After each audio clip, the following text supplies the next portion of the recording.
Ethan Malik hadn't planned on becoming a single father at 33. Life had a way of smashing expectations, tossing them aside like broken glass, and daring you to walk barefoot across the mess. The day his wife left, it was raining. He remembered because the rain felt like a curtain hiding the world, and maybe, hiding him too. She had stood in the doorway with a suitcase, saying she needed freedom, space, her own life back.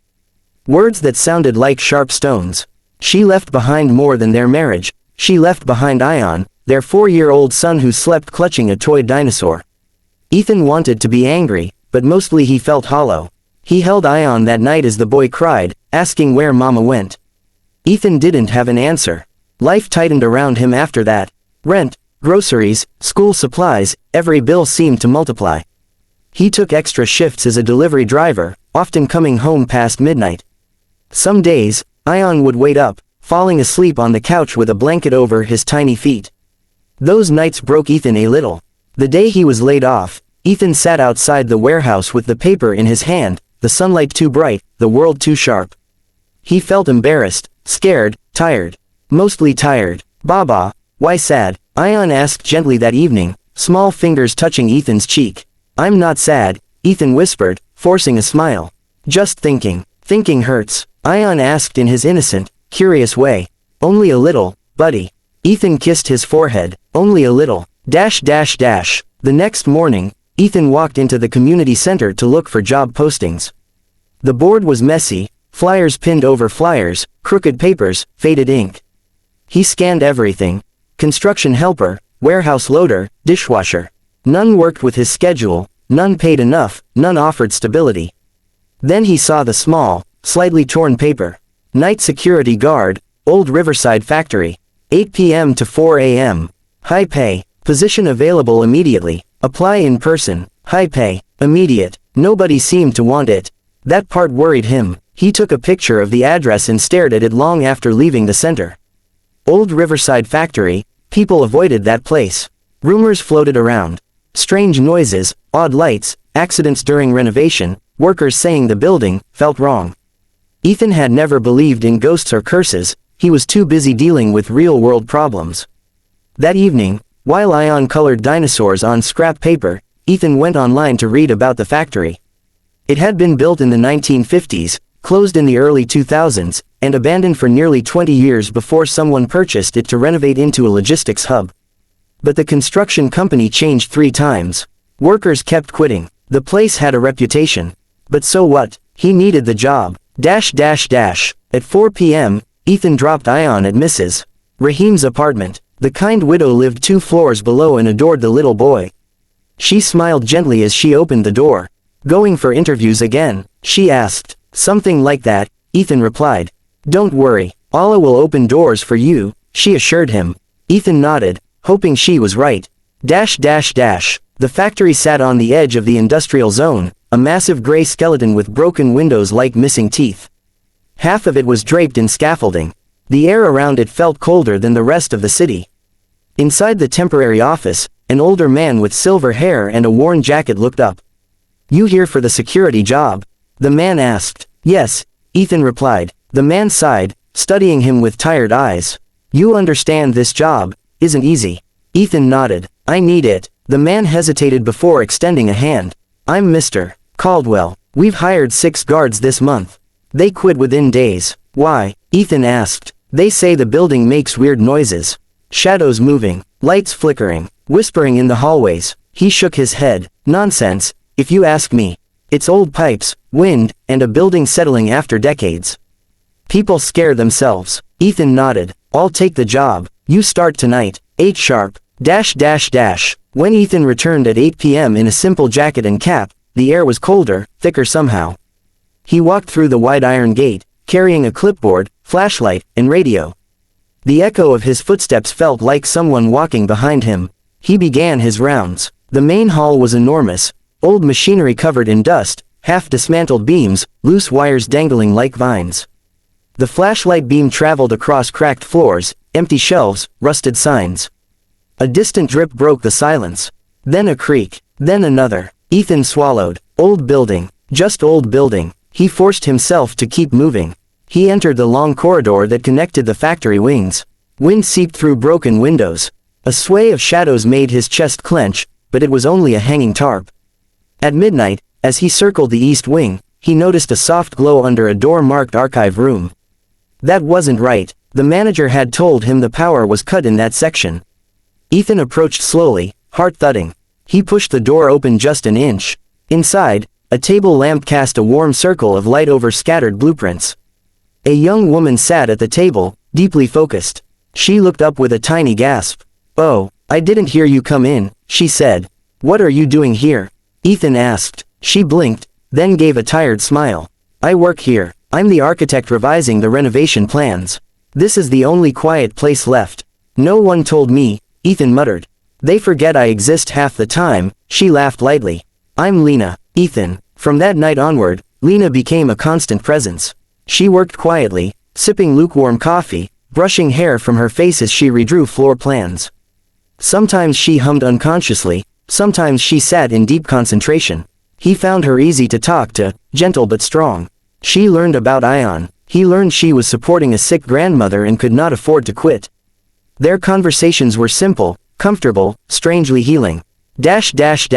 But the job wasn't just lonely, it was unnerving. On his third night, Ethan heard heavy footsteps in the far west wing. Not soft, not random, purposeful, but when he reached the source, the hallway was empty, dust undisturbed. Another night, the main lights flickered violently even though the power grid was stable. The generator outside roared like it was choking. Once, he saw a shadow run across a doorway too fast to be human. When he chased it, the area was freezing cold. Still, he didn't quit. Because he needed money, because he needed hope, because he needed to keep his son fed and safe. And, slowly, because Lena's presence turned the long nights into something closer to companionship. What Ethan didn't know was that the factory hid something unexplained, something connected to its past, something waiting to be uncovered. Something that would change everything. And the job no one wanted would soon become the best decision Ethan ever made. The strange events in the factory weren't just rumors, they were building toward something, and Ethan felt it in his bones. Every night, the sounds grew clearer. Every shadow seemed more deliberate. And worst of all, the cold spots, those sudden blasts of icy air, appeared only when Ethan walked alone. Lena noticed it too. One night, while she traced blueprints with a pencil between her teeth, she paused suddenly. "Did you hear that?" she whispered. Ethan listened. There it was, a soft tapping above them. Slow, rhythmic, like someone walking on the metal beams. He tightened his grip on the flashlight. "Stay here, I'll check." Lena opened her mouth to protest, but Ethan was already moving. The tapping led him down a long corridor whose windows were shattered from years of neglect. A harsh wind cut through, making loose sheets of metal clang like distant bells. Then, silence. Ethan's breath fogged in front of him. The hallway temperature plunged as if winter suddenly seeped in. "Who's there?" he called, voice echoing. No answer, only a quiet scraping sound, like nails dragging lightly across metal. That made him step back. But nothing appeared, nothing chased him, the sound simply faded into nothing. When he returned, Lena looked pale. "You were gone for so long. What happened?" Ethan forced a smile. "Probably just the wind," but Lena's eyes searched his face. "You don't believe that," she whispered. And she was right, he didn't. The night everything changed. On a particularly cold night, Ethan dropped Ion at Mrs. Rahim's apartment as usual, but Ion was clingy. "Baba, don't go tonight," he said, fists gripping Ethan's shirt. Ethan knelt. "I have to work, buddy." Ion shook his head hard. "Bad place." His little eyes were wide. "I saw it." Ethan's heart skipped. "Saw what?" "Ion, a tall man, standing behind you, in your dream." A chill crawled up Ethan's spine. Children had no filters, they saw things adults refused to see. But Ethan forced a steady smile. "It was just a dream," he whispered, kissing Ion's forehead. Still, Ion's fear clung to him all the way to the factory. The night began quietly, too quietly. Lena worked silently, no humming, no tapping of her pencil. She kept glancing toward the door, like expecting someone, or something, to walk in. Around 2 a.m., the generator made a loud crackling sound, followed by a power flicker. The factory lights dimmed, brightened, then died completely. Darkness swallowed everything. Only Lena's small table lamp remained on. And that was impossible. The generator isn't even connected to this wing, she whispered, voice trembling. Before Ethan replied, the air turned freezing. They both saw their breath float like white smoke. Then, bang, a deafening sound from the west hall. Lena jumped. Ethan grabbed his flashlight. I'm checking it. No, she said, gripping his arm. Let's go together. The fear in her eyes softened him. Stay behind me, he said. Together, they walked toward the hall. The discovery. The hallway lights flickered on, one by one, as they approached, even though the main grid was dead. Each bulb buzzed weakly, illuminating dust particles and long shadows. At the end of the hall, a metal door stood slightly open. A blue glow leaked from the crack. Ethan pushed it gently. Inside was a large storage room, and in the middle of it, a huge electrical panel with wires pulled out and scattered. The strange blue light flickered from inside the panel. What is that? Lena whispered. Ethan approached slowly. Then he saw it, a hidden compartment behind the panel, fresh metal, unlike the rust around it. Someone had installed it recently. Help me, Ethan said. Together they pushed the panel aside, revealing a small metallic safe with no lock, just a keypad and a biometric scanner. Lena gasped. This wasn't in the old factory designs. Ethan's mind raced. Why would a safe be hidden inside an abandoned factory wall? He touched the surface. It was warm. Suddenly, a loud metallic crash echoed from behind them. They spun around. Something tall, a dark shape, was at the door. Not fully visible, just a silhouette, stretched unnaturally long. It didn't walk. It glided. Lena grabbed Ethan's hand. Run, she whispered. They sprinted out of the room, slamming the door behind them. Ethan locked it with the bolt. Something slammed into the door with a force that rattled the entire frame. Lena's breath came in sobs. What is happening? Ethan didn't know, but he knew one thing. This job had turned dangerous. A secret everyone hid. The next morning, Ethan confronted Mr. Caldwell. We heard something, saw something, Ethan said. And we found a safe inside the wall. What's inside it? The old manager's face drained of color. He sat down heavily. So, you found it. You knew, Ethan demanded. Mr. Caldwell rubbed his forehead. It's not a ghost. It's not supernatural. It's worse. Then tell me, he sighed. Years ago, the factory's original owner hid documents, illegal operations, tax fraud, money laundering. The new investors discovered hints of the stash and started renovating, not to rebuild, but to find the evidence before authorities do. But anyone who got too close, he swallowed hard. Let's just say some people don't want it found. Ethan froze. So the shadows, the footsteps, the tapping, human, Mr. Caldwell said quietly. A man hired to scare workers away. Some say he used to be a guard here, someone who knew the factory inside out. He became unstable. Lena shivered. So someone has been watching us.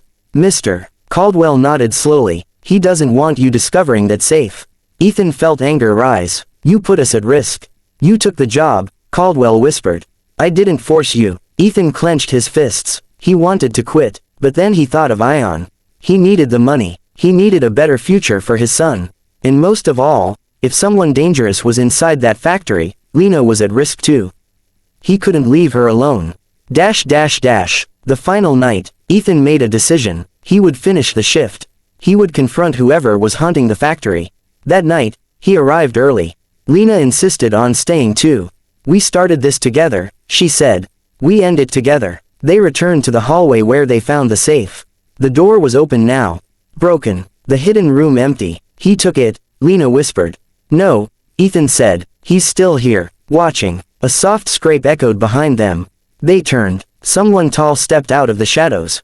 A man, long coat, messy hair, eyes wild. You shouldn't have touched the safe, he whispered. It wasn't meant for you. Ethan shielded Lena behind him. We're not here to expose anyone, Ethan said calmly.